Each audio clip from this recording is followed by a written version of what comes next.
Earlier this year, somewhere in corporate America, a finance team opened a cloud invoice. The AI line item for a single month came to $500 million. Not the year, the month. Nobody had thought to set a usage cap. And here's what makes that invoice more than a horror story. This same year, tech companies have laid off workers by the 100,000 to free up money for the very technology that, the numbers now show, often costs more than the workers did. For a decade, the sales math was simple. AI is cheaper than people. No salary, no benefits, no sleep.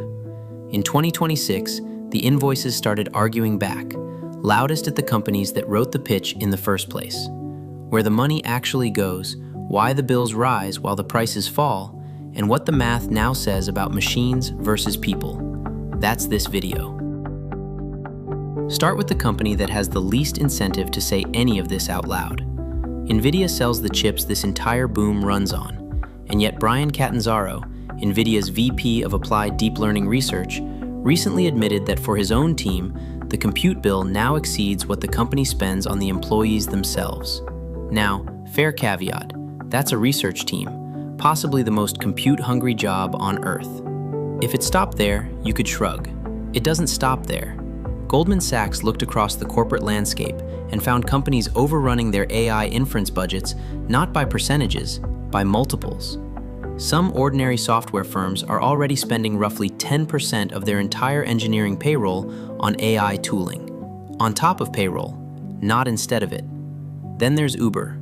According to reporting from The Information, Uber's CTO burned through the company's entire 2026 AI budget in roughly 4 months. By spring, engineers were reportedly being told to ration the tools that were supposed to be saving money. And Microsoft is the strangest case, because Microsoft sells AI. It reportedly canceled most of its direct licenses for Claude Code, one of the most popular AI coding tools among its own engineers, after internal usage costs ballooned. Staff were steered to the in-house alternative instead. So the people closest to the technology are the ones quietly admitting the costs got away from them. The obvious question is how, because on paper, AI gets cheaper every quarter. The answer involves an economics trap first spotted in the 1800s, and internal leaderboards that turned corporate spending into a competitive sport. Here's the paradox at the center of all of this. The price of AI, measured per token, the little chunks of text a model reads and writes, keeps falling. Gartner projects tokens will get roughly 90% cheaper by the end of the decade. And in the very same forecast, Gartner says enterprise AI bills will keep rising. Both are true, because companies don't buy tokens, they buy tasks. Let's make that concrete. Ask a chatbot to summarize an email, a few thousand tokens, a fraction of a cent. Now ask an agent, the kind companies actually deployed in 2025 and 2026, to research your competitors and write a report. It plans, it searches, it reads 40 pages, it drafts, checks its own work, hits an error, backs up, retries. 20 minutes later, it's burned a few million tokens. Call it $5, $10, $15 back of the envelope. Still cheap, until 1,000 employees each run a dozen of those a day, every day. Now it's a number with a comma in it. Daily. Goldman Sachs estimates agentic AI could multiply total token consumption 24 times over by 2030. Economists have a name for this trap: Jevons paradox. In the 1800s, steam engines got dramatically more efficient, and Britain burned more coal, not less.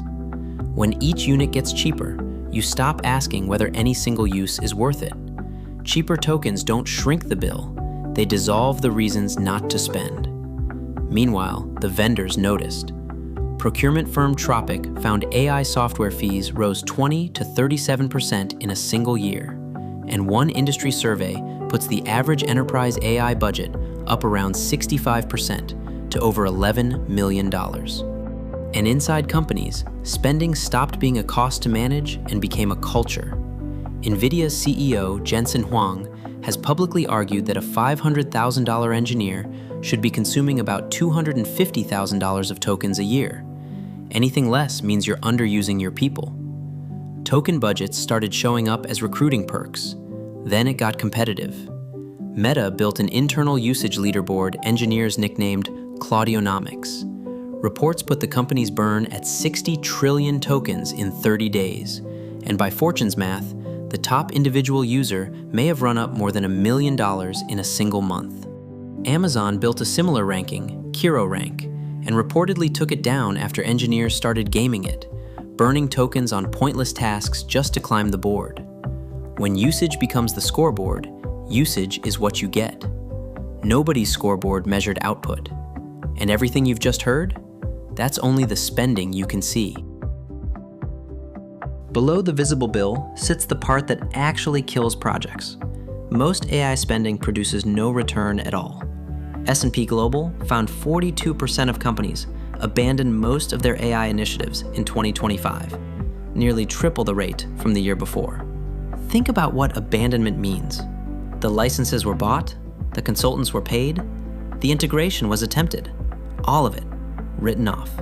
An MIT project called Nanda went further, studying hundreds of enterprise deployments and concluding that 95% of generative AI pilots produced no measurable impact on profit and loss. That number has been argued over, and the methodology has real critics. But even the critics mostly quibble with the size of the failure, not the direction. And the direction matches everything else. Why do pilots keep lying? Because a pilot is a demo in a sandbox. Curated data, no security review, no compliance sign-off, an enthusiastic team, and often a vendor discount. Production is a different planet, integrating with 20-year-old systems, cleaning the data, monitoring the outputs, rebuilding when the model updates.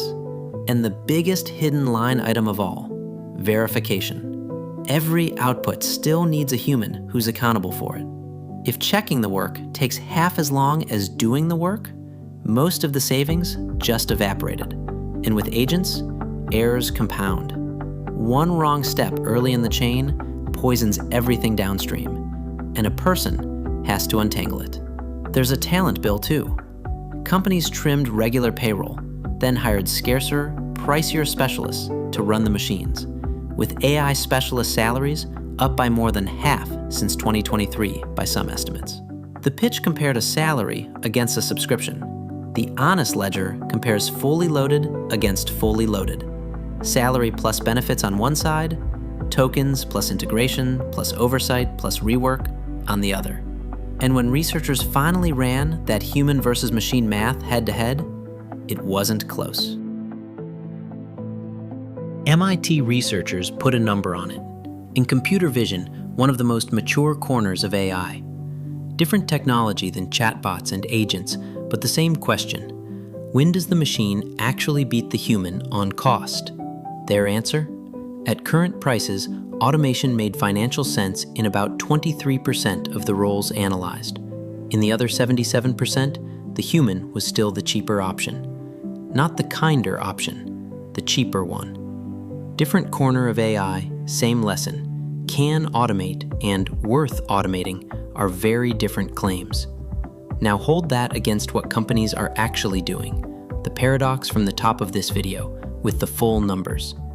More than 115,000 tech workers laid off so far in 2026.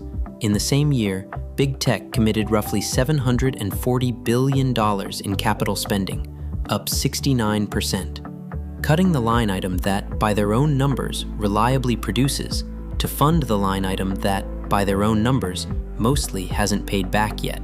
Sequoia's David Kahn called the gap early in an essay titled AI's $600 billion question.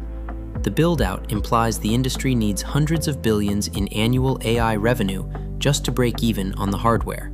So far, it isn't there. Now, the strongest version of the other side, because it deserves the strongest version. It isn't AI works, it's history. The dot-com era massively overbuilt fiber optic cable. It bankrupted the builders, and then that dark fiber became the cheap internet everything runs on today. Overbuild now can become infrastructure later. Maybe that happens here, but there's one asymmetry worth knowing. Fiber sat in the ground for decades, waiting to be lit. GPUs depreciate in about 5 years. This bet has a shot clock. And to keep it honest, none of this means AI doesn't work. Where deployments are narrow and the economics are bounded, support ticket deflection, code autocomplete, document search, the returns are real and measurable. The failures cluster in a shape: open-ended agents, unbounded token burn, outputs nobody can cheaply verify. Companies didn't discover that AI is useless. They discovered they'd priced it in the wrong units. They were quoted a price per token. They're paying a price per outcome. Behind every number in this video is a room where a person made a call. Under pressure, on incomplete information, watching what every competitor was doing. The technology is new. The behavior is very, very old. And why people do what they do? That's what this channel is for. If this changed how you'll read the next "AI replaces workers" headline, subscribe.